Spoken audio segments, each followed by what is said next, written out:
guys, and welcome back to Teen Talks. Today our big question is going to be, should Luke the chapter 8 be called the parable of the sower, the soil, or the seed? Luke chapter 8 verse 5 to 8 says, "The sower went out to sow his seed. As he sowed, some fell by the wayside, and it was trodden upon," in other words, stepped on, just to explain, "and the fowls of the air devoured it. And some fell upon a rock, and as soon as it was sprung up, it withered away because it lacked moisture. And some fell among thorns, and thorns sprang up with it and choked it. And others fell on good ground, and sprang up and bare fruit in 100-fold. And when he had said these things, he cried, He that hath ears, let him hear." So, as most of us know, this is called the parable of the sower. And why could that be? I believe it might be called the parable of the sower because the sower is the person that's bringing the word into your life, into this life of the soil. The sower, without the sower, the whole thing basically wouldn't exist. The seed might be there. The seed might be somewhere in the sower's garden, I don't know, something like that. Yeah. But the seeds will not be able to enter the soil without the sower. Over to you. Also, Jesus focuses on the soil as the environment because the soil is your heart, and the soil is the main component. So I think it should be called the parable of the soil. But in science, in real life, in the earth, we see that weather has a say. Biomes have a say, like your tropical biomes, whether it's winter or summer, all kinds of things. These have an effect on if the seed grows. But here Jesus focuses on the soil.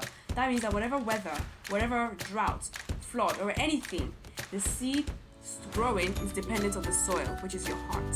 So whatever challenge you're going through, whatever thing you might be going through in your life, as long as you keep your heart good and honest, as Jesus says, your seed will definitely grow. But it could also be called the parable of the seed because the whole story is all about the journey of the seed from the sower's hand into soil, maybe stones, maybe thorns, but into whatever environment there is.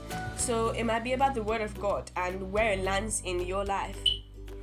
To round this all up, I've been convinced that it should be called the parable of the soil because the only thing that changes throughout the story is the soil. Yeah. The soil doesn't change, he just throws it on the ground, but the soil is what determines the end of the seed, let's call it that. And as we also know, the Bible or God does focus on the heart. God does not focus on the challenges, whatever is going on, in other words, the weather or the climate. He wants to focus on your heart, and he just wants your heart focused on him. And that's why I believe it is the parable of the soil. Your heart should be permeable, being able to be passed through, so you can enter the core and the deep part of your heart. Yes. Because when you listen to something so much, it naturally becomes truth. So if you are listening to things on social media that you know that you shouldn't listen to, it's against the word, it would eventually inevitably become the truth to you. Yeah. And how can you actually keep your heart in good condition? Meditating on the word of God. Repeatedly, yes. Often.